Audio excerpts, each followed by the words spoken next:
Pues regresamos a hablar de filosofía. Estoy con Elliot. ¿Cómo estás, Elliot?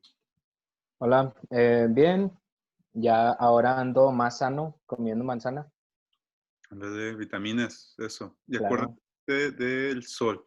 Si no tomas sol, las vitaminas que consumas no sirven de nada. así es. Te tienes que solear. Sí, pues ahí a veces salgo a jugar básquet con mi hermano, entonces ahí el ejercicio no falta. Qué bueno. Sí, la soleada es buena. Obviamente, aquí en Monterrey, pues unos 5 minutos, 15, 10 minutos a lo mucho. Nada, o ni siquiera eso, ¿eh? Tal vez unos 3, 4 minutos nada más. Sí, está bien. Sí, y Y ya luego ya uno se asolea de más y se anda muriendo ahí. estabas con el cáncer de piel, con las manchas solares. Bueno, pues hoy vamos a hablar de Santo Tomás de Aquino, nacido en 1224 y muerto en 1274. Temprana edad, 50 y tantos. ¿Qué tal? ¿Alcanzaste? Quedamos de leer La espuma contra los gentiles, por lo menos el tomo uno. No sé qué alcanzaste a leer, no sé qué leíste, viste su biografía. Platícame. Pues estoy viendo su biografía un poco. Del libro, pues la verdad no leí mucho, pero creo que saqué unas buenas ideas de lo que leí. Leí un poco menos de un libro completo, o sea, leí como unas, yo creo, 70 páginas, que pues de ahí pude sacar algunas ideas. De su biografía, pues vi que, me acuerdo mucho que escuché en un podcast donde describen como pequeñas biografías. Ese es el libro que estamos discutiendo hoy. Así, Sí, es muy grande. Pero de su biografía, me acuerdo que escuché un podcast en el que decía que en la escuela en el que él estaba, donde ya se introdujo a la filosofía teológica o la teología filosófica, como se le quiera llamar, eh, pues él era un hombre pues de un peso muy alto. O sea, estaba, creo que padecía obesidad o sobrepeso, si no mal recuerdo. Entonces, sus amigos se burlaban de él. Lo que yo estaba viendo es que los estudiantes que estaban con él se burlaban de él y de hecho lo criticaban mucho por ver creo que era catolicismo o él es cristiano también. él es cristiano, pero pertenece al catolicismo. Ok. Eh, lo criticaban mucho por sus ideas de comparar o asimilar las ideas de Aristóteles, porque él es más aristotélico que platónico. Así es. Comparar las ideas de Aristóteles con las Sagradas Escrituras, ¿no? La Biblia, los 10 mandamientos y todo eso. Así es. No, pues casi todo lo que se refiere, muchas de las citas que él utiliza en sus libros, aparte de citar a los filósofos como Aristóteles y Platón, finaliza a veces de forma contundente citando la Biblia. Entonces, su intención pues fue asemejar, que compaginara la filosofía de la metafísica de Aristóteles, más que nada, con las Sagradas Escrituras. Y fue una ardua tarea. Hizo muchas obras, y las más importantes de las que hay que mencionar este, la, ay, perdón, Suma contra los Gentiles y la Suma Teológica. La Suma Teológica es más pesada, es más directa para el estudio filosófico teológico, más que nada. Y la Suma contra Gentiles está un poquito más rebajada, son como que todos los argumentos necesarios para ti como creyente y padre o parte de la orden católica. para expander el evangelio de forma argumentativa y filosófica, porque pues todavía estaban en un momento que había todavía, bueno, más bien estaban en el momento en que surge el pensamiento filosófico, el pensamiento grecolatino, en el momento que es después de las cruzadas, que se recuperan todos los escritos, y en este momento que ya es pasado los 1000, después de Cristo, se le llamó escolástica. Antes era la patrística, que es después del 300 después de Cristo, cuando se crea la Iglesia Católica Apostólica Romana, y pues el personaje más importante ahí es San Agustín, y el personaje más importante de la escolástica es Santo Tomás.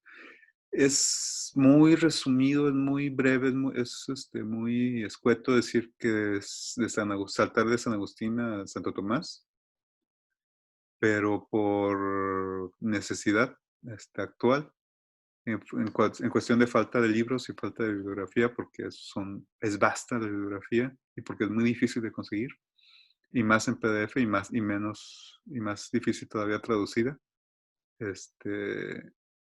Todas las obras y todos los autores que ahí estuvieron en medio. Hubo muchos, muchos. Y es interesante que no son los romanos, no son el eurocentrismo los que mantienen el pensamiento grecolatino o la discusión y la reflexión filosófica, sino que son los musulmanes, los judíos y los árabes. Ahí está, después de San Agustín, pues nos vamos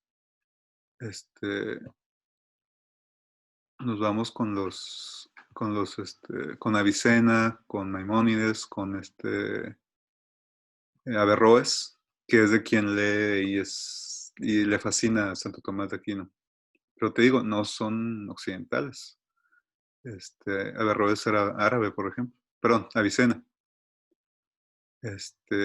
Entonces, bueno, no me quiero cometer el error. Avicena, sí, Avicena era el árabe. Averroes. Averroes es de España, es de Córdoba, pero era musulmán. Y ellos mantuvieron la discusión. Averroes, por ejemplo, es del 1126.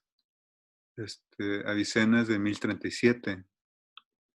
Entonces ellos son los que mantenían con sus traducciones de los antiguos que tenían, que conservaban, la lectura, la reflexión. Es hasta las cruzadas con el contacto del occidente con el oriente que resurgen. Y este resurgimiento y el uso y la aplicación y la reflexión de esta filosofía en los monasterios cristianos, en los monasterios católicos, se le llama el periodo helenístico. Y de ahí pues hay bastantes autores. Está la baja escolástica, la media escolástica, luego la alta escolástica. El primero sería Boecio, después está Juan Escoto, Anselmo de Aosta, está la Escuela de Chartres, Escuela de San Víctor, luego está Pedro Abelardo, que tiene una biografía muy interesante, luego la buscan, luego Averroes, Maimónides, Alberto Magno, y luego, y ahora sí, Tomás de Aquino. Y de a partir de ahí, pues ya no hay autores tan grandes, está Escoto, como que es un autor importante, pero al mismo tiempo, justo cuando fallece, o casi cuando fallece Santo Tomás de Aquino, ya estoy spoileando el final, aparece en Inglaterra Guillermo de Ockham, o William Ockham, y él siendo franciscano, él siendo católico, perteneciente a la orden franciscana, él rompe con todo este pensamiento metafísico aristotélico y de las ideas de Platón, y abre la postura en la iglesia y en el pensamiento y en la reflexión al empirismo, al pensamiento positivo, y considera totalmente falso toda reflexión metafísica. Lo único real es lo que puedes sentir, lo que puedes este, es- que puedes por lo que puedes presenciar con tus sentidos, y a partir de ahí ya la razón y el intelecto te da la oportunidad de crear ciencia, de crear conocimiento. Pero todo lo demás, todos los pensamientos, todas las ideas, todas las nociones metafísicas de los universales, de la esencia, de lo que es Dios, del ser, son falacias. Y es un rompimiento muy fuerte. Y a partir de ahí, pues ya empiezan a aparecer nuevos filósofos también, los científicos de la ciencia moderna, o los primeros de la ciencia moderna, Copérnico, Galileo. Pero bueno, ya dimos un pequeño panorama, estamos en medio, estamos con Tomás de Aquino. Muy bien. ¿Qué más de la biografía de Tomás de Aquino, Elliot? Porque, bueno, aparte de que era gordo, ¿encontraste a qué orden pertenecía?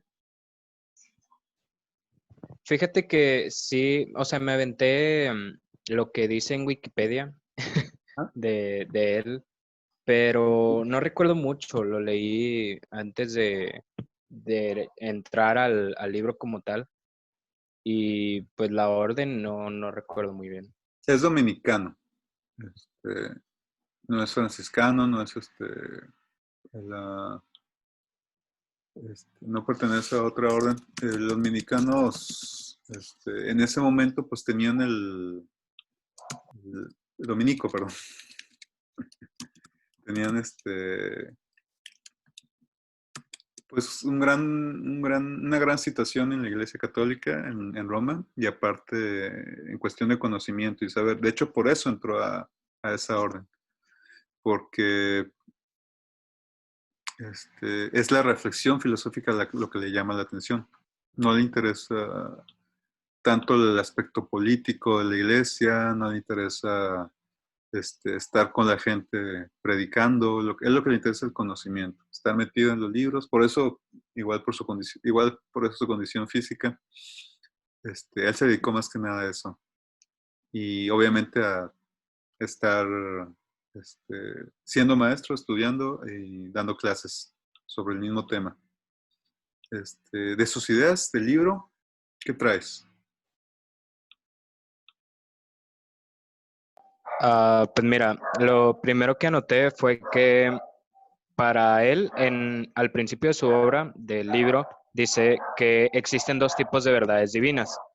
Una se puede alcanzar con bueno, con esfuerzo, se puede alcanzar con la razón, y la otra sobrepasa toda la capacidad de razón. Ajá. O sea, Yo supongo que lo que él piensa es que la verdad divina que sobrepasa toda la capacidad de razón es la de Dios. sí. Dios sobrepasa toda razón, sobrepasa todo lo que es aquí, ya sea físico o no. Y la otra, pues, es la humana, la que con esfuerzo, a través de lecturas, a través de filosofía, a través de Ujú. pensamiento, Sí. se llega a la razón. Pero no es la más alta. Es solo un punto que vislumbra algunas ideas importantes. Se puede acercar así a los universales, o sea, a lo que es la esencia, a lo que es el ser, a lo que es Dios, a lo que es las ideas virtuosas, pero no es realmente. El hombre no es divino por naturaleza. Y bueno, cuando hablemos de la naturaleza en Santo Tomás de Aquino, pues es una naturaleza que proviene de Dios, que proviene de la divinidad. Él todavía no está en la modernidad, en la cual se habla de la razón natural del hombre, es una naturaleza proveída por Dios. No está hablando de naturaleza laica, ajena a la creencia de la existencia de un Dios. ¿Qué más? También más adelante argumenta que Dios es un ser mayor, que Él se puede concebir sin existencia, o sea, que se percibe aún y cuando no existe, como este concepto que dicen que es ¿cómo? ¿Omnipotente? O sea, que está Omnisciente, en todos lados. omnisciente. ¿Omnisciente es omnisciente? Es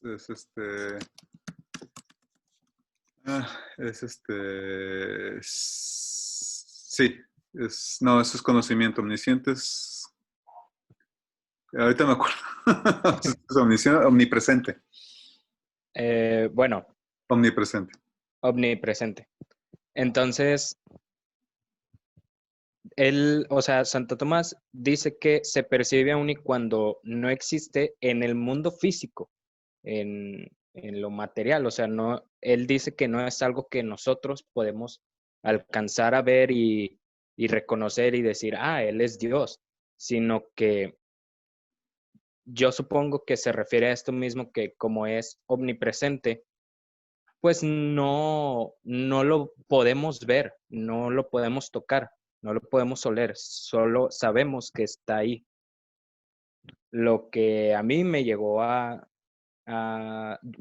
pensar es que él se refiere que Dios es como un ente metafísico, o sea, más allá de lo físico, pero él está. Dios es como una esencia. Es la esencia, o sea, para Santo Tomás de Aquino, Dios es la esencia, Dios es el ente divino, es la fuente, entre comillas, de todo, es la potencia divina, es el primer motor, o más que nada es el primer motor de Aristóteles, o bueno, como ya lo comentamos, Santo Tomás de Aquino es aristotélico y él lo que hace es meterse en la metafísica de Aristóteles y tratar de compaginar todo el pensamiento en el Evangelio. Claro que también se agarra del alma, también se agarra de la física, de otros dos libros importantes de Aristóteles, y el que se queda fascinado y usa muchos argumentos de la física y del alma por la cuestión del movimiento, porque él se queda con argumentos en el que si Dios es el primer motor, está siempre en movimiento, o a veces no, está quieto, está hecho, o está más bien ya finito, ya terminado, es infinito, y si es infinito, ¿cómo funciona? Entonces, todas esas cuestiones son las que están en la metafísica y son las cuestiones que saca a la luz en su suma teológica y en la suma contra los gentiles. Y bueno, se llama suma contra gentiles porque es una defensa, le está dando argumentos a los católicos de cómo defender el Evangelio. ¿Qué más? Sí, sí, de hecho, eso que mencionas me recuerda como a los títulos de cada capítulo que dice cómo contraargumentar a, no, dice contra la gente que dice que Dios no existe o algo así. Sí. Entonces, sí, o sea, yo supongo que así trata toda la obra, ¿no? O sea, como que es algo para decir, Dios existe y hasta Aristóteles lo dijo. Sí, es un libro muy didáctico. Es un libro que nada más que tienes que entender la filosofía aristotélica, tienes que haber leído la metafísica y entender los fundamentos. Es más fácil leerlo así. Si no, si te das golpes en la cabeza. Es como una. Y pues obviamente esto se estudia mucho en la teología, en la orden cuando estudias para ser padre. Entonces, todos los que muchos de mis compañeros que se dedicaron a eso primero, es muy común en la filosofía que entran al seminario para ser sacerdote y por alguna razón se salen y luego por una u otra razón entran a filosofía. Todos ya sabían hacer Don Agustín, todos ya sabían hacer Tomás, entonces luego empezábamos con Platón y más o menos pues lo relacionan con San Agustín. Siempre dan ejemplos de San Agustín. Decía algo el maestro y decía, es que San Agustín dice esto, y luego el maestro decía, sí, así es, San Agustín lo toma de Platón, bla, bla. Y luego, cuando llegamos a Aristóteles, era lo mismo. Decía algo de la metafísica del primer motor, y luego, es que Santo Tomás dice que Dios, sí, lo toma. Tomás, Aristóteles, Santo Tomás. Entonces, o aprendes la metafísica de Aristóteles con Santo Tomás, o entiendes más fácilmente la suma teológica de Tomás de Aquino con la metafísica de Aristóteles. O sea, te puedes ir por los dos caminos, de atrás para adelante o de adelante para atrás. Pero al final de cuentas hay que hacer la distancia entre Santo Tomás y Aristóteles, en el que Santo Tomás es cristiano, tiene una fe muy fuerte en la religión católica. Él, a final de cuentas, su fe es cristiana y él acepta la revelación como dogma. Aristóteles todavía ni nacía Jesús, bueno, faltaban 300 años para que naciera Jesús cuando murió Aristóteles. Entonces es muy diferente. Su pensamiento es griego, antiguo. ¿Qué más? Algo que también me llamó la atención fue que, por ejemplo, da un argumento o dice algo y luego lo continúa diciendo, como dicen la sexta física de los griegos, dice, ¿de los griegos o de Aristóteles así directo? Hace muchas citas. Fíjate que su trabajo se usó bastante, es un ejemplo al ensayo filosófico, al estudio filosófico, porque es un argumento, usa silogismos, usa muchos silogismos San Agustín, perdón, Santo Tomás, al estilo de Aristóteles. Y luego aparte te justifica o te argumenta con citas, así como lo dijo Aristóteles, así como lo dijo Platón, y luego finaliza, a veces no siempre, pero te finaliza con una cita de la Biblia. Entonces sí, ándale, como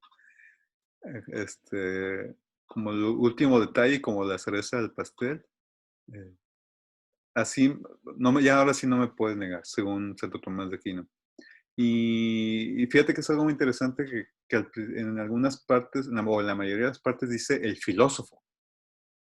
No dice que autor, no dice el filósofo, que en la metafísica nos dice, o sea, para él es el gran filósofo, el, el que se acercó más a Dios sin ser católico.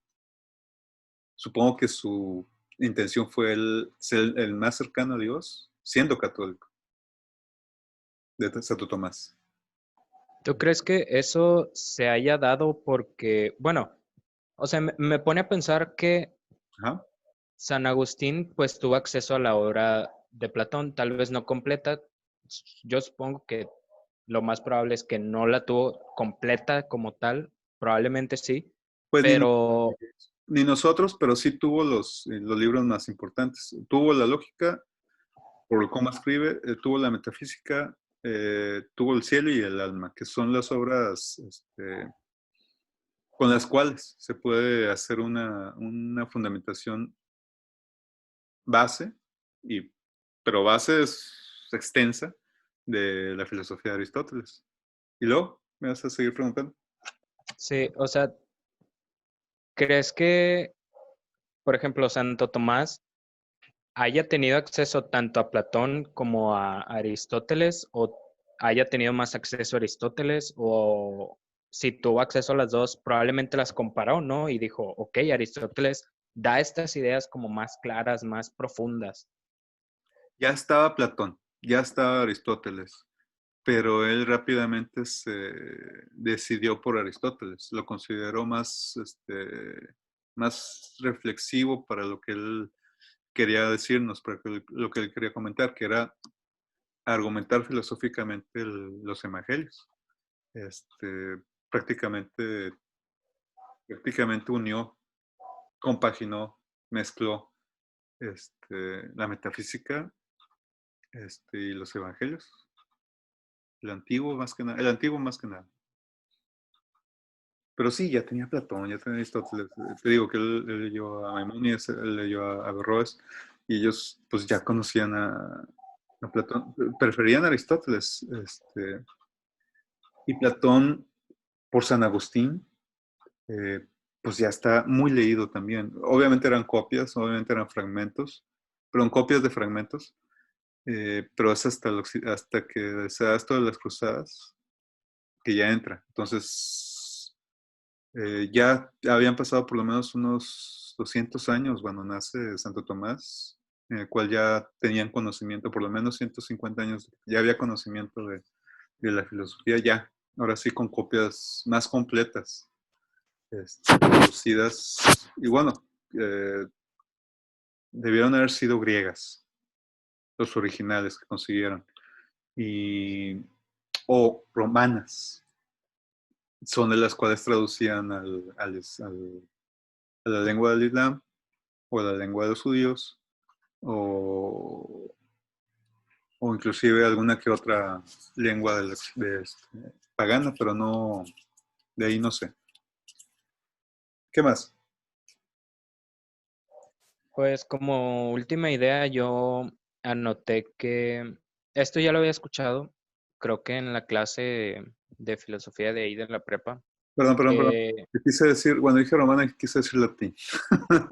Latín. que Es la lengua muerta más presente de todas las anteriores que existieron.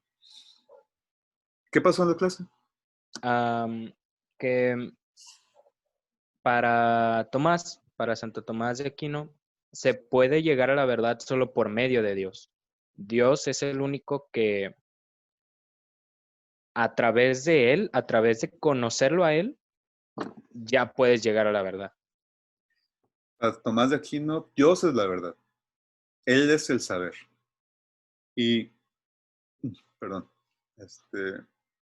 ya para llegar para ser una persona sabio, para ser una persona sabio, para llegar a la sabiduría, se necesita la razón. Pero es la fe la que hace que levante el nivel. Al igual que San Agustín, la filosofía se convierte en una herramienta, en un siervo de la fe. En Santo Tomás aparece también la filosofía como una herramienta, como un momento previo a la iluminación más alta, que es la divina. Para llegar a ella tienes que tener la fe, pero sin la fe, sin el razonamiento, la fe sin el argumento, la fe sin la reflexión filosófica, es una fe hueca para Santo Tomás de Aquino. Él necesita él necesita que pienses, él necesita que razones, él necesita que entiendas. Si no, es una fe muy limitada y muy hueca, y es muy fácilmente caer en el error, caer en creencias que no son.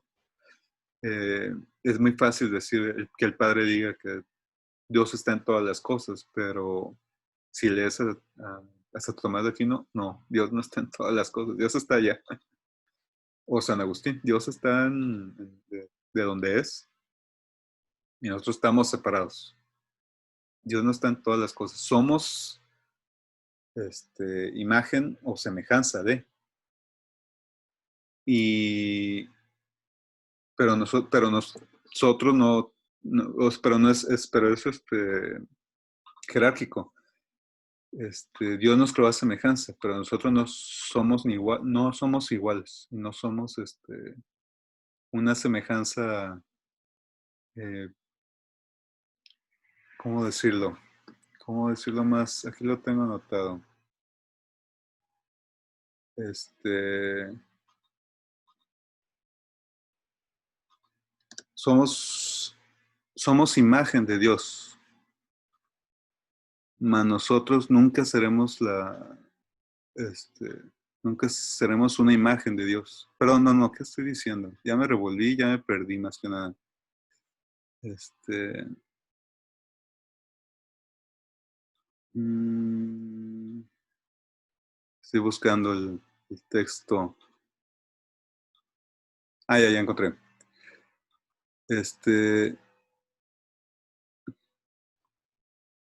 Dios no se asemeja al hombre. La línea, esa es la idea, ese es el razonamiento y el argumento de Santo Tomás de Aquino. Dios no se asemeja al hombre. Nosotros nos asemejamos a Dios porque somos su imagen, Pero Dios no se asemeja al hombre. Él no tiene cualidades, Él no tiene accidentes, Él no tiene sustancia de humana. Dios no es humano. Dios es Dios, Dios es esencia, Dios es el primer motor, Dios es la divinidad. El ser humano no es divino. Somos nosotros una imagen, una copia burda, más Dios nunca se va a asemejar al hombre. Dios no tiene emociones, perdón, no tiene pasiones. Tiene la emoción de la felicidad y del querer y del amor, pero Él no se deja llevar por las pasiones. No le afectan, no le puede afectar nada. Eso es pensamiento metafísico, aristotélico, donde distingue qué es la causa, donde distingue cuál es el primer motor, donde distingue qué es el acto, qué es la potencia. Cuando hablamos de Tomás de Aquino, pues hay que recuperar las nociones de Aristóteles sobre qué es cada cosa, la sustancia, la forma de la materia, la potencia, el acto, la esencia, el ente. ¿Qué más? Perdón por volverme, es que sí son muchas cosas. No, pues si quieres ya procede con la explicación más completa. Esas fueron mis ideas principales. Bueno, pues no es mucho, ¿eh? Porque también, como si alguien lee este libro, pues al final simplemente está usando todos los argumentos metafísicos posibles para poder comprobar las ideas que se tienen en las revelaciones de Dios. Entonces, a veces son muy burdas, o no, está mal decir que están muy burdas. Si entendiste la base, si entendiste la idea principal, es más fácil desarrollar lo que sigue, cómo se va desarrollando lo demás. Lo que podemos comentar de Tomás de Aquino.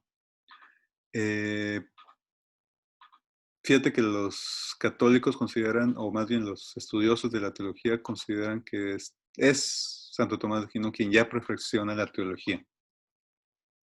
Y, y para colmo, la teología de Santo Tomás de Aquino perfecciona la filosofía. Entonces sí hay una distinción entre qué es filosofía y qué es teología. Hay filósofos cristianos que la unen, hay filósofos cristianos que la separan, que prefieren dejarse llevar por la fe, sin la necesidad de la filosofía. Pero él no, él sí la necesita y hay que perfeccionarla para poder llegar a una teología real o más cercana a la fe y a Dios. Eh, y como ya lo habíamos comentado, pues sí se necesita la razón, pero es la fe la que proporciona la luz, la que hace que suba de nivel y que tenga la capacidad de ser más divino o acercarse más que nada a la divinidad. Él distingue un ente lógico y otro real. El lógico es el del logos, el del habla, el de la razón, el del pensamiento, el verbo humano. Pero el real es Dios, es el que existe, es el que está provocando la existencia de todas las cosas. Él considera, eso es un dogma de Santo Tomás de Aquino y es un dogma de las revelaciones. Dios existe, Dios es real, es un ente, es una imagen divina. Nosotros lo podemos imaginar, pero Él es la imagen completa, real, de la cual nosotros tenemos una idea burda.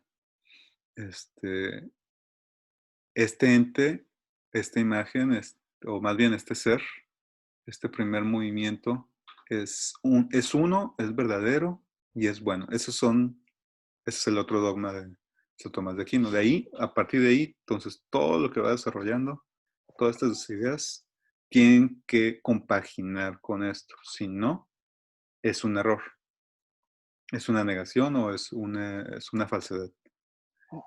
Dices que para él la imagen que nosotros, bueno, pues sí, nosotros tenemos de Dios es burda,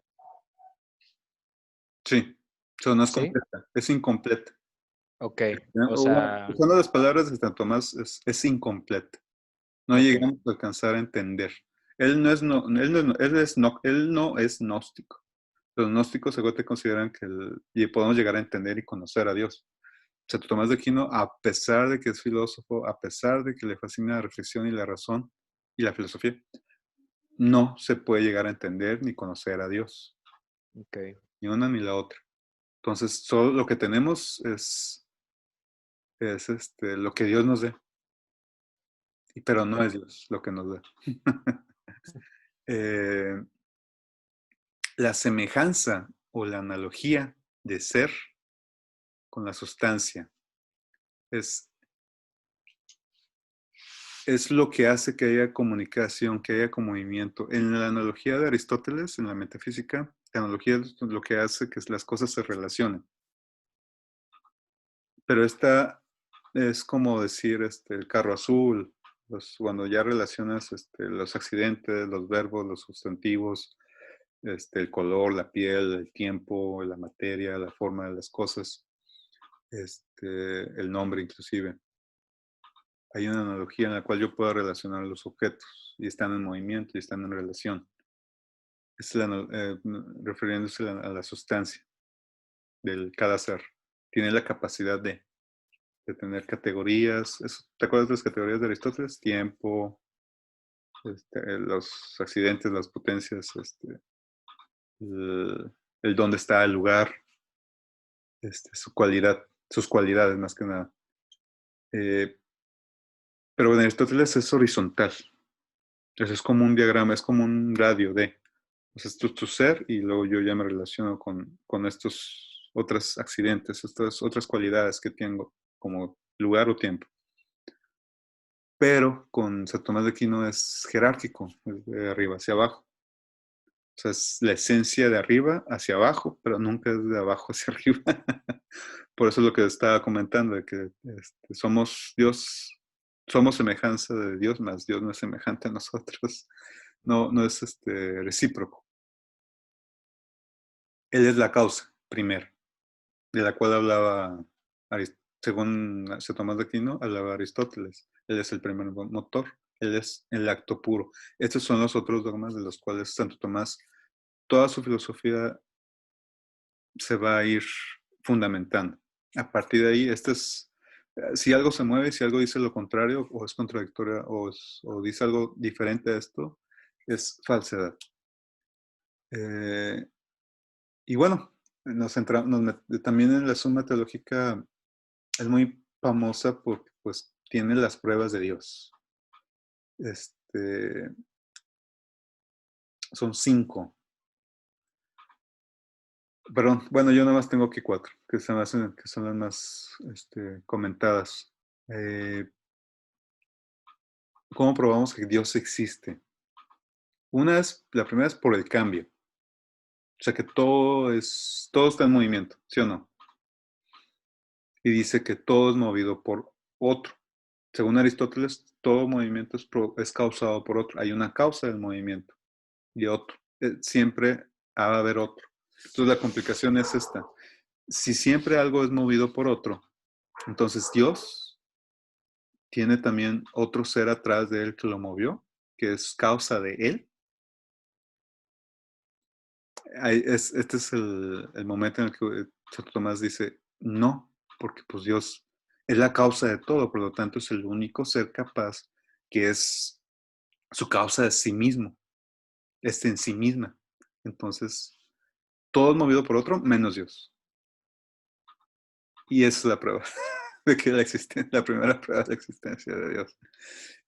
Todo está en la idea de que tienen que entrar en estos dogmas, estas pruebas, estos argumentos aristotélicos. Eh, causalidad. El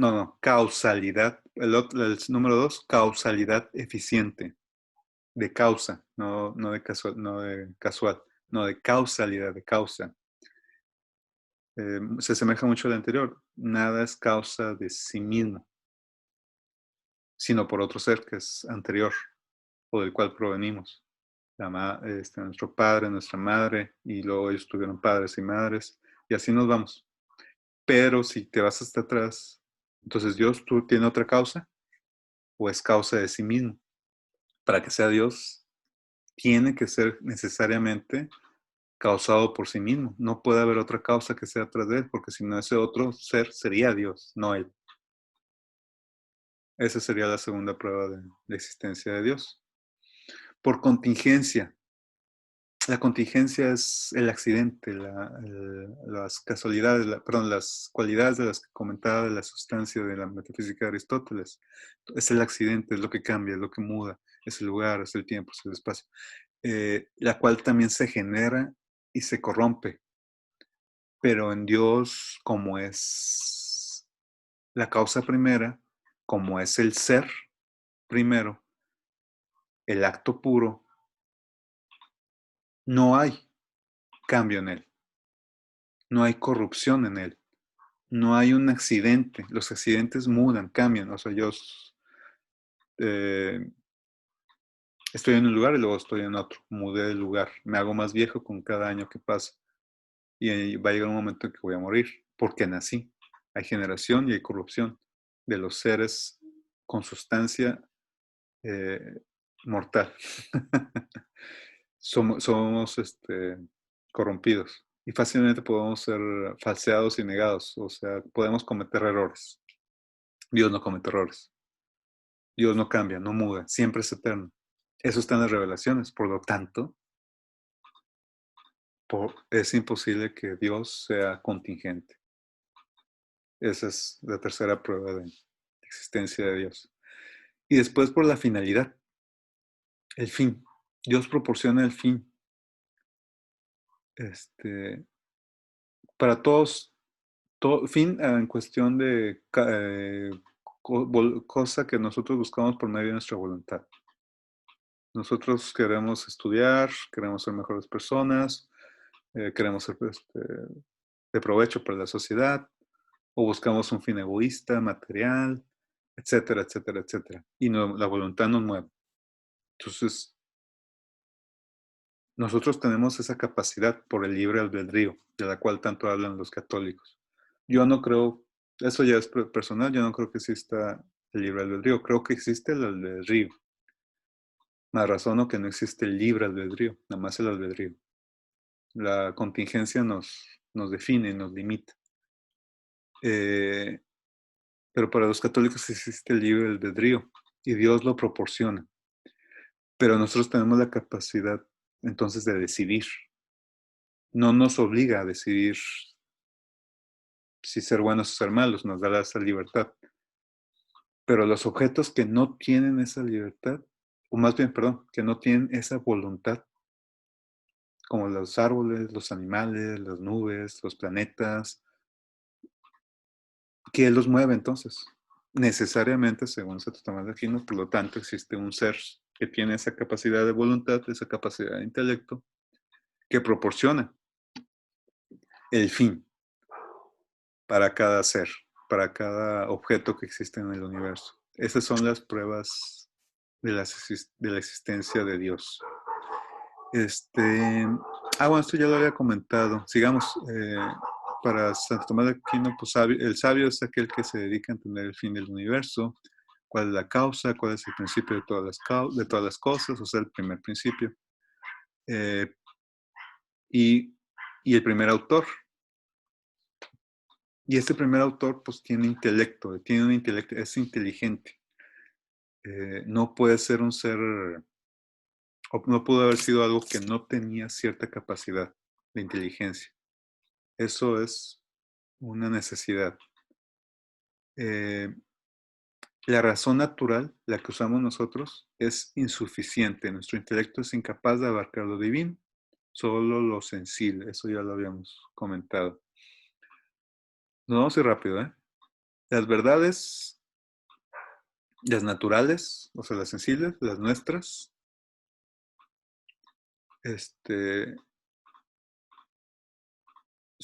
solo podemos llegar a la verdad por los efectos de los fenómenos.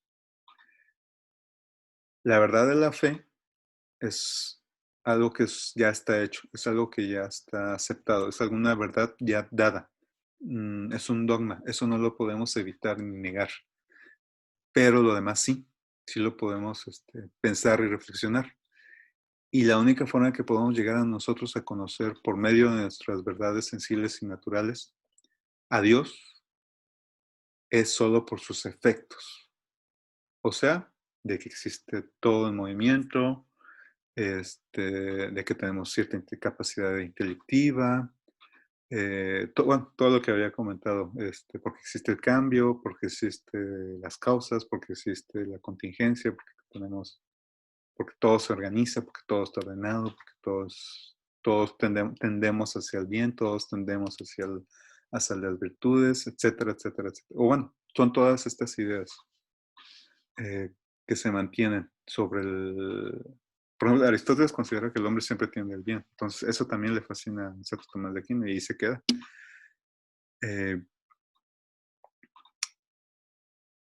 Él considera, Santo Tomás de Aquino, que la fe y la razón no son opuestas. Al contrario, su obra es el argumento de que no es así, sino que se compaginan ambas.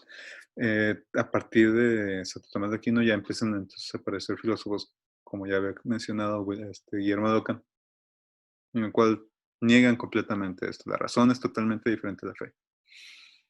Y San Agustín, pues, también se metió a la discusión de que pues, la fe y la razón se compaginan. Si te acuerdas, comentamos que en la fe de San Agustín, primero se cree, después con la razón para poder entender esa fe. Y esa fe que se resulta de esa razón es superior a la primera, es más madura y es más cercana a lo divino. Igual con Tomás de Aquino, necesitamos de la razón para entender la fe. Dios es eterno. Ahora, aquí hay muchas enunciaciones de lo que debería ser Dios o lo que es Dios para Tomás de Aquino. Por ejemplo, dice, Dios es eterno.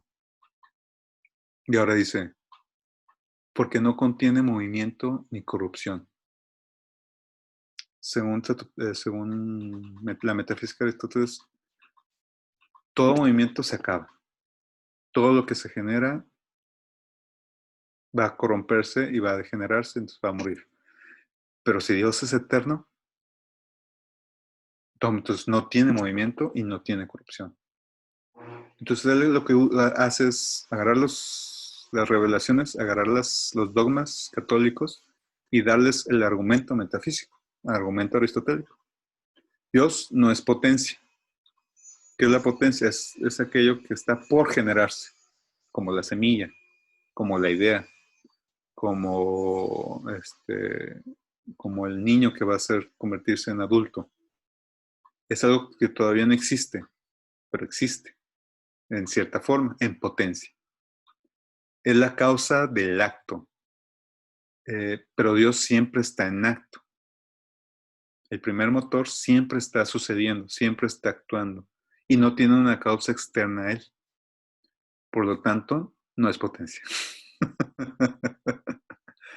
En Dios no hay materia, porque la materia es potencia. El árbol de que está hecho de madera. ¿Y de qué hacemos las mesas y las sillas? De madera. En la materia está la potencia del acto. Entonces, Dios no es materia. Y si te fijas, son los silogismos de estilo aristotélico, en el cual dice, por ejemplo, el más famoso de Aristóteles es el de todos los hombres son mortales. Sócrates es un hombre, por lo tanto Sócrates es mortal. Esos son los silogismos y se manejan en cuestión de singulares y universales, afirmaciones y negaciones. ¿Es o no es? Es particular con universal o negación, o sea positiva o sea negación. Y ahí a partir de muchos se crean muchas combinaciones.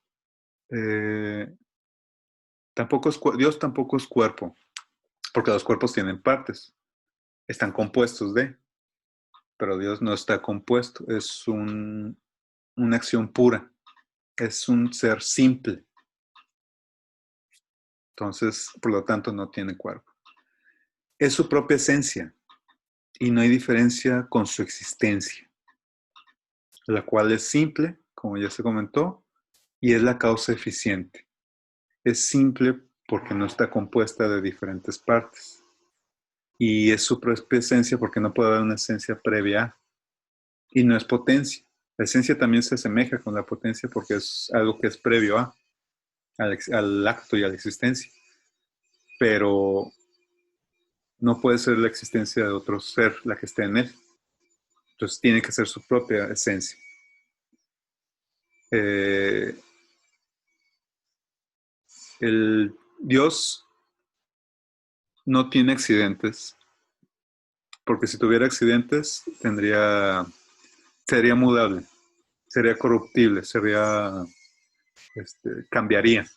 Y Dios no cambia, siempre es eterno. No puede ser de ningún género, no puede ser él o la, porque el ser de género implica ser un accidente o a partir de una sustancia. O sea, el ser hombre o ser mujer es una cualidad, es una categoría de la sustancia. Somos hombres o mujeres. Entonces, este, no puede, por lo tanto, Dios serlo, porque si no sería un accidente, una sustancia. Y Dios no es ningún accidente y no es ese tipo de sustancia. Tampoco es la forma, porque también la forma es un elemento de la sustancia que se realiza en el accidente, o sea, en este cuerpo, que cambia, que muda, es accidental. Eso se refiere, cuando hablamos de accidental nos referimos a eso. Entonces tampoco pertenece a la forma, tampoco es la forma. Es perfecto, porque todo lo que es a su semejanza es perfecto. Y lo imperfecto es la potencia. Y si ya dijimos que la potencia no es Dios, por lo tanto, Dios no es imperfecto, porque no es potencia. Esos son esos son los argumentos que maneja Santo Tomás.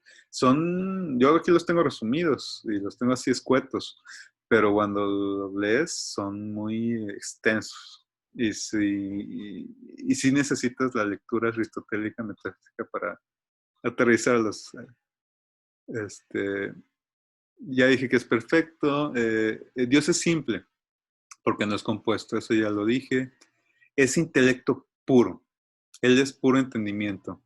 Porque, A, a lo que, a lo que se refiere con, perdón, a lo que se refiere con simple es que es uno, ¿sí, así, no? Singular. así es. No hay una composición. No es como una solución o un caldito que está hecho de varias sustancias de consomé y de varios ingredientes. No, él es uno, un ser. Solo uno. Es una sola materia, entre comillas, una sola sustancia, una sola esencia. No hay una diferencia. Si Sí. todo lo que abarque es él y no hay otra cosa. No hay otra esencia. Si hubiera otra esencia, no sería Dios. Es otra cosa. El Sí. universo, el orden, el cosmos, es el espacio, es otra cosa. Dios no puede ser eso. Es que esos son los dogmas a los que se enfrenta Santo Tomás de Aquino. Ese es en su contexto histórico, por las revelaciones del Evangelio, pues es a lo que se tiene que enfrentar. Es intelecto, es entendimiento, es intelecto, es entendimiento, porque la esencia de Dios es entender, porque es la razón o es el intelecto primero, del cual proviene todas las demás cosas. Por lo tanto, es intelecto puro. Él se conoce a sí mismo porque es incapaz Dios de no conocer a todo lo que es Él. Si no se conociera, no sería Dios. Y también conoce a otros seres, porque si no conociera a todos los demás seres que Él creó, del cual provienen, que son su semejanza, tampoco sería Dios. Eh, porque las produce. También conoce el mal, no porque Él sea el mal.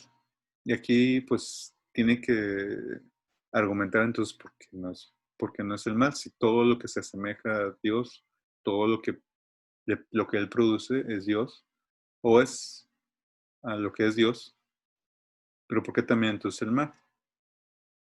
Él conoce el mal porque, una, es imposible que no conozca todas las cosas, y dos, no es que exista el mal.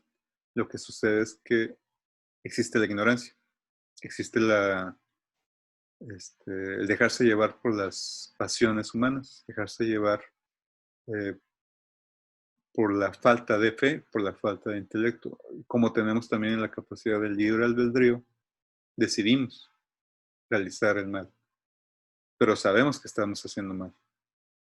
Entonces, por lo tanto, Dios también debe conocer el mal, porque nos dio la oportunidad desde un principio de decidir ser buenos o ser malos. Este, eh, nosotros tenemos voluntad. ¿Tiene voluntad Dios? Claro, tiene que tener voluntad.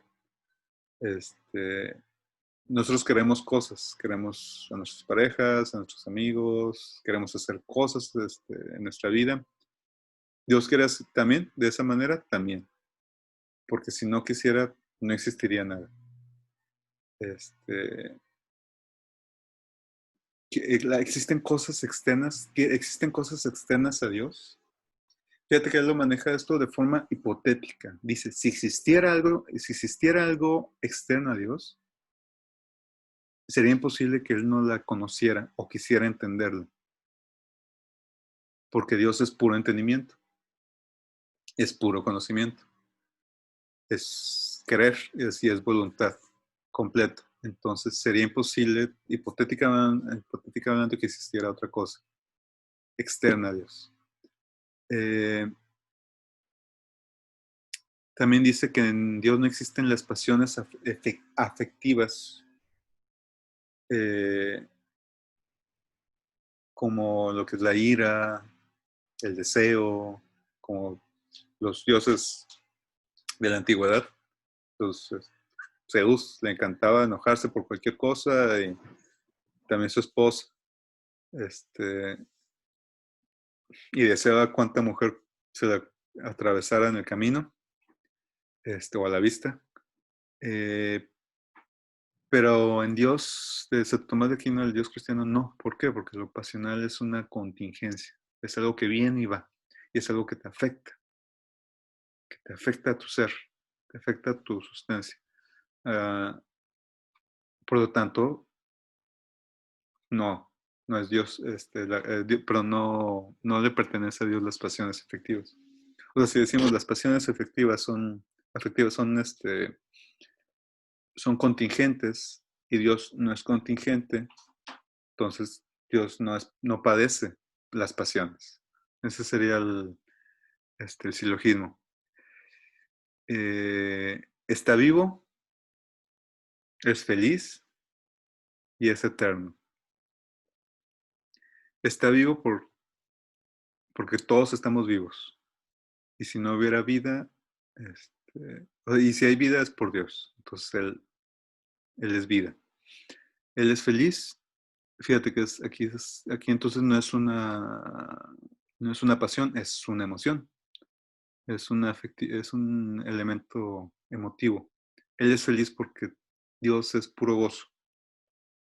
El gozo más humano es acercarnos a Dios sí, acercarnos lo más posible a Dios. Entonces, por lo tanto, Dios está siempre en gozo. Y si Dios es gozo, entonces Dios siempre está gozando. Y de lo eterno, pues ya lo habíamos comentado. No hay no hay, no tiene principio y no tiene final. Porque si no, sería un objeto más del universo, contingente. Y Dios, por lo tanto, es eterno. Ese es el resumen, brevísimo, escuetísimo, del tomo 1 de la Suma Teológica de Santo Tomás de Aquino. Si te fijas, son los dogmas de las revelaciones, pero buscando compaginados con los argumentos y los silogismos aristotélicos. Bueno, la lógica de Aristóteles.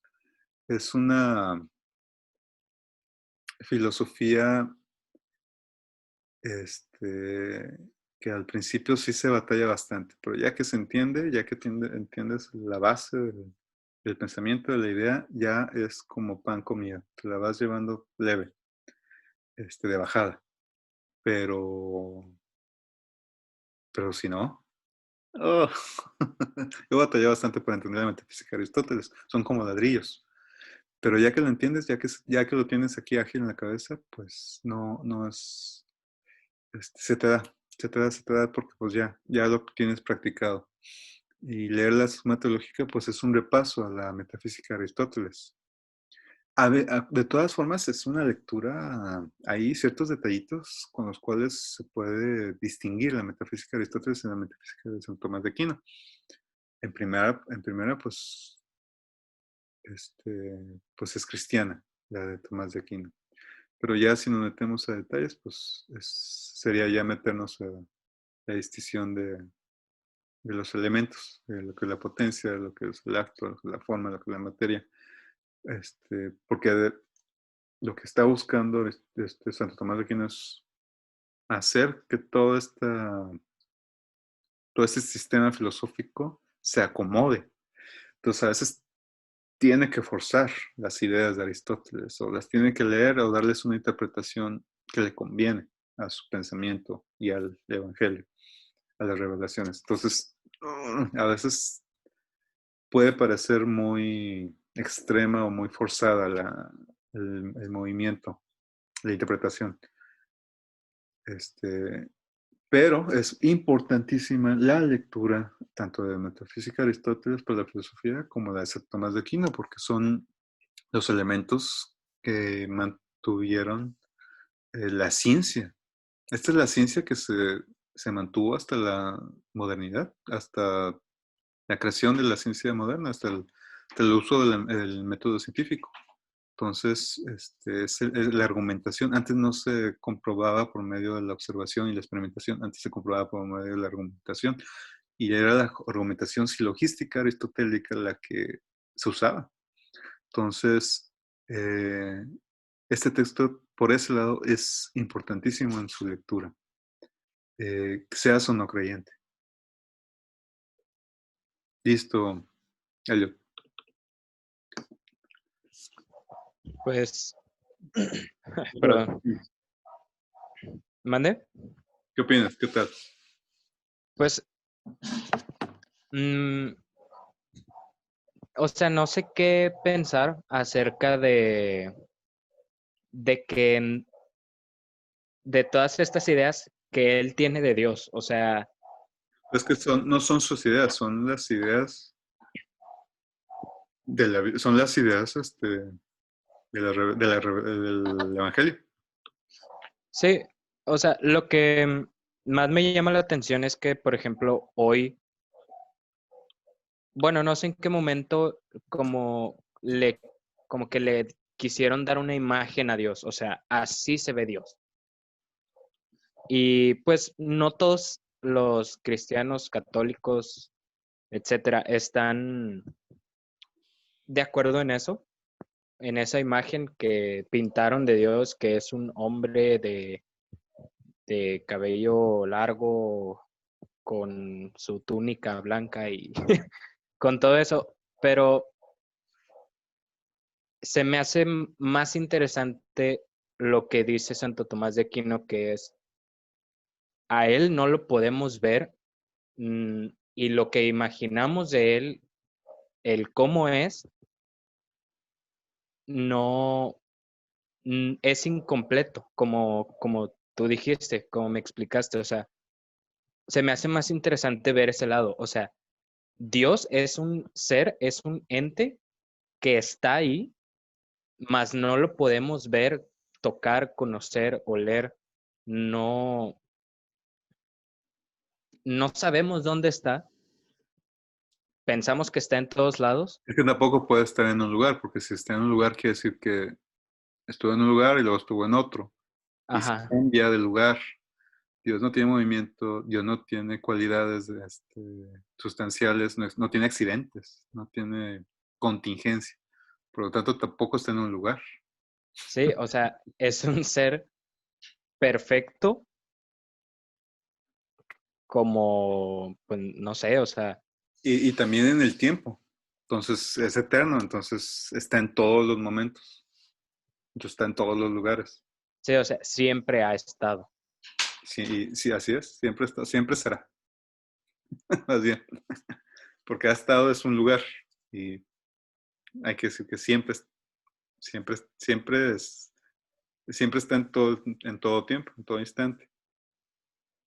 O Hay sea, que decir que, inclusive Dios no puede ser solo un instante, tiene que ser todos los instantes. sí, o sea, Dios está siempre y ya. Sí. Eterno. Más fácil, es eterno. Ajá, Que no puede morir, no puede generarse, no puede, porque no entra en el sistema filosófico, en el sistema argumentativo, en el sistema de pensamiento de estas ideas. Y es una gran intención de un gran sistema. Aristóteles es el primer sistema de reflexión. El, que las bases están en la metafísica y la organización está en la lógica, en el organón, el librote aburridísimo que está ahí, que es más que nada cómo aprender a leer y escribir, cómo aprender a hablar, cómo aprender a argumentar.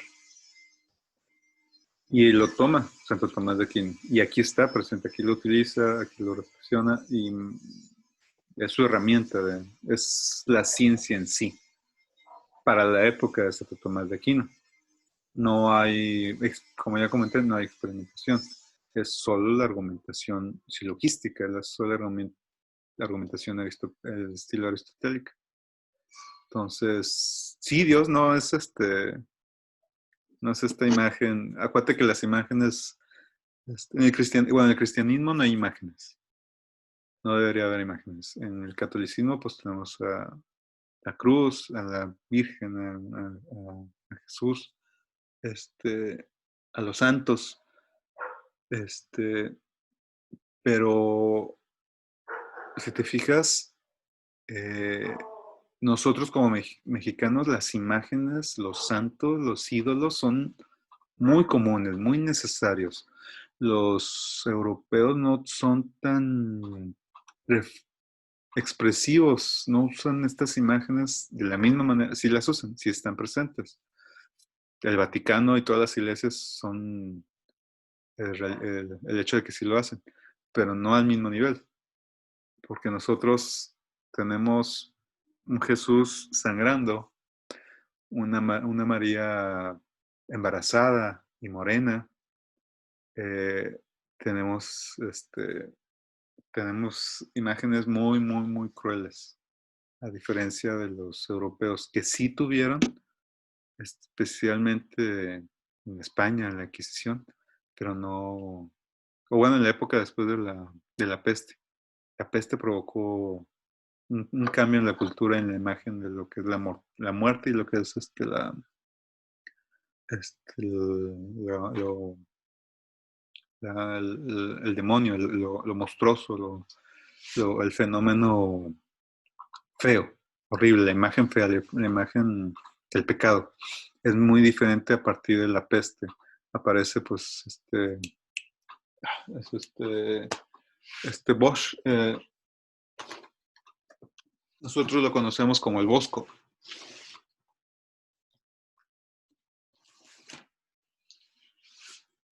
El Bosco, a partir de aquí, pues la imagen de, de lo grotesco es muy, muy diferente. Este es el juicio final. No creo que se alcance a ver, pero pues es una imagen de la entrada al infierno, en la cuales hay monstruos, hay demonios, hay seres, hay cuerpos desnudos, cortados, demonios destruyéndolos, picándolos, etcétera, etcétera, etcétera. Si le pones el Bosco, pues hay imágenes muy,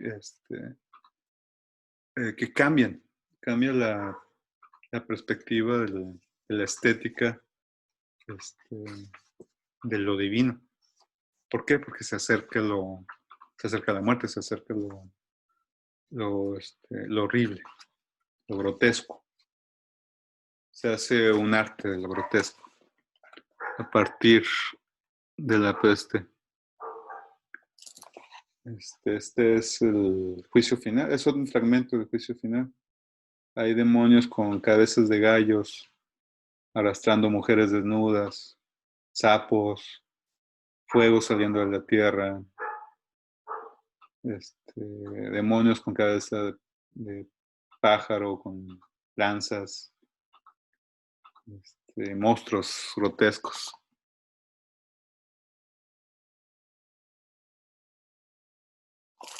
Esto ya es la época de la... Esto llega a España porque Bosco es holandés, es de los países nórdicos, era España, era dueño de esta zona, le pagaban tributo, y este arte llegó a los reyes en esa época de España, y eran muy fans, compraban, les fascinaba. Ya había fallecido el Bosco, que yo sepa, pero les fascinaba todo este arte. Y entra a España fácilmente porque en España esta brutalidad estaba muy viva por medio de la Inquisición. Había una cultura muy diferente a la cultura luterana, que es mucho más fría, y la romana, que busca siempre una imagen más virtuosa, más ideal romana, greco-romana que se tiene. Ellos les fascina el mármol, a diferencia del español. El español no tiene el mármol, el español tenemos a Goya, tenemos lo que viene después de Bosco, tenemos a Velázquez, tenemos autores que les fascina la luz, pero para poder destacar la sombra. Pero bueno, no es curso de arte. Luego deberíamos hablar del arte. Ya sabes que también me fascina la pintura.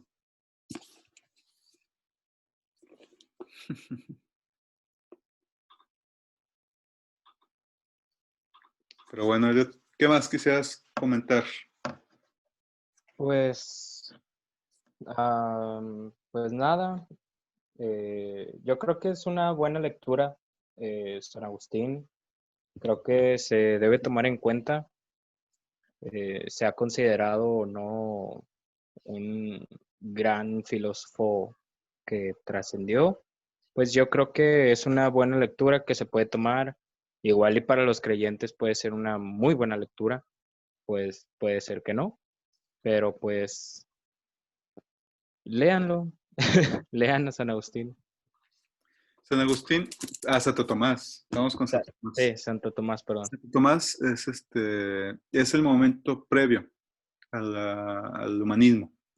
Estamos en una época en la que la gente ya tiene más acceso a la lectura, ya se les está enseñando a escribir.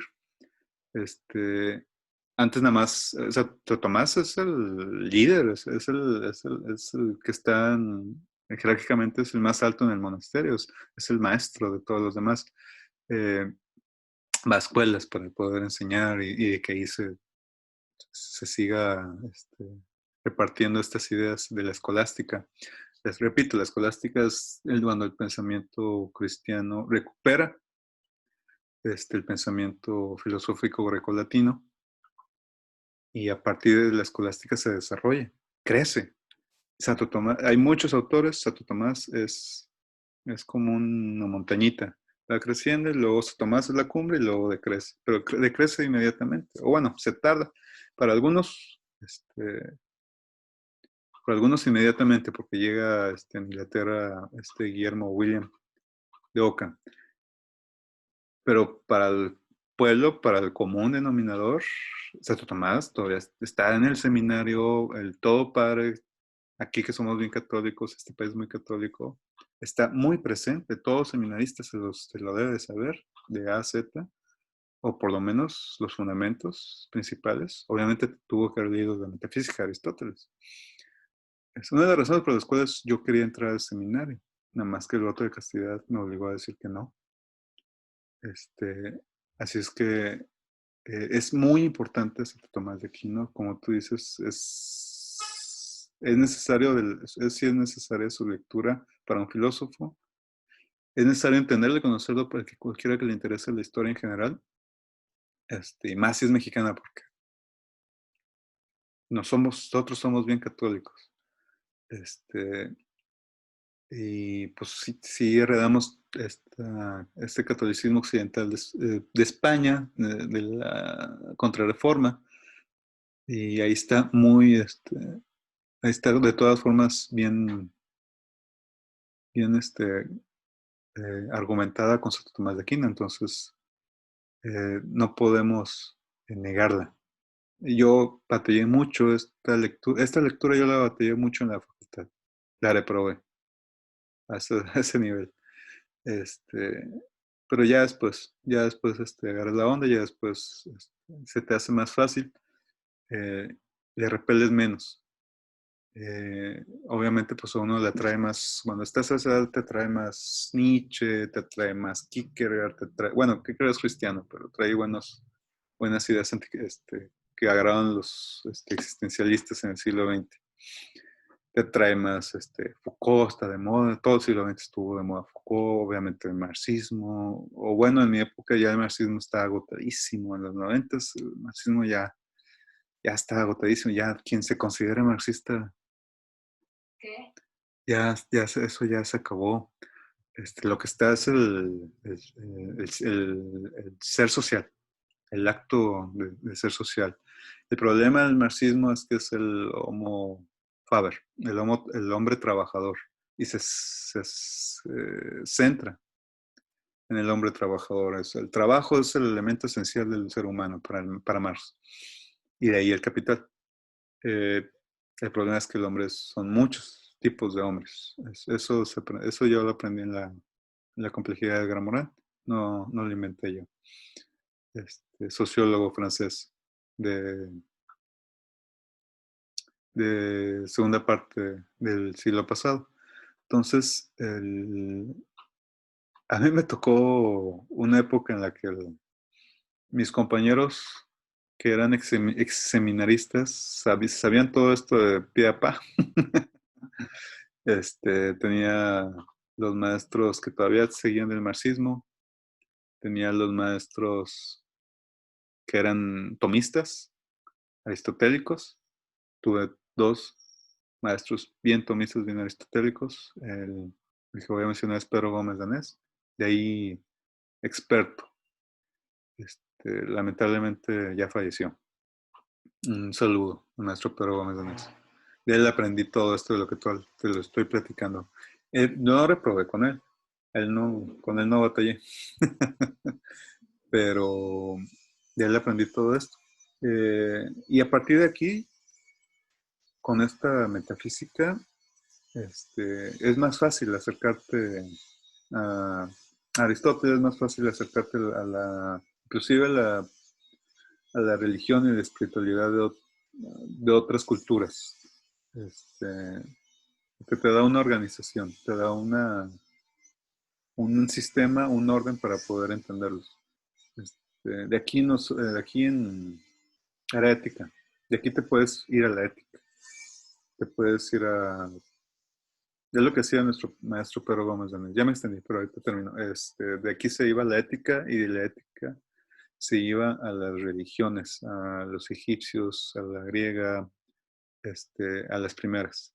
Y después ya, ahora sí entrábamos en materia de la ética griega, de la ética romana, de la ética cristiana y luego de la moderna.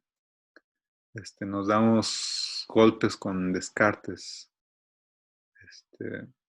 y con Kant en ética. ¿Y qué tiene que ver la ética con Descartes? Kant era metafísico, bueno, Kant es metafísico y es cristiano, pero porque o sea, si hablamos de la metafísica, si hablamos del ser, si hablamos de la esencia, si hablamos de lo que es cada ser, cada individuo, estamos hablando de lo que es y por qué es como es, y esa es la ética. cuando uno discute cómo es que nos comportamos, por qué nos comportamos como nos comportamos, perdón, es ética. Cuando discutimos qué hacemos o cómo nos comportamos a secas, es moral. Entonces, por eso de ahí de la metafísica a la ética. De ahí aprendí eso. Pero bueno, ya me extendí. ¿Algo más que quieres comentar? Pues no, nada más. Pues no. Sería todo. Bueno, pues ahí nos vemos en el siguiente. ¿Quién sería el siguiente? Sigue, aquí lo tengo en la mano. Te va a fascinar, te va a gustar. Igual ya lo leíste. Elogio de la locura, de Erasmo. Pues no lo he leído, pero ahí lo leo. Es un libro sencillo, no es un libro como para nada. No, es un libro y muy ameno, muy cómodo para leer. Es más sencillo. Son como unas 120 páginas, a lo mucho con la introducción. Entonces se te va a ir fácil y es muy ameno. Ya que lo platiquemos, ya que lo leamos, igual si lo acabas en un fin de semana. Sí, probablemente. Pero entonces vamos a empezar con el humanino, que es, me gustaría hablar de Guillermo de Ockham, pero pues solo como una forma introductoria a lo que es lo nuevo que viene. Y vamos a hablar mejor de Erasmo de Rotterdam, que ya ahora sí es el humanino. Y de ahí vamos a quedarnos en el humanino un ratito, porque hay muy buenas lecturas, muy interesantes, en el que se desarrolla el ensayo como, como estilo característico de esta época. Y después, y ahora sí, la modernidad. Okay. Pues bueno, fue un placer. Gracias por habernos escuchado. Gracias por, por estar aquí conmigo, Elliot. Gracias a ti por esta sesión y pues ahí nos vemos la siguiente semana. Nos vemos. Hasta luego. Soy Krusty el payaso y voy a matarte. Feliz Halloween. Hasta luego.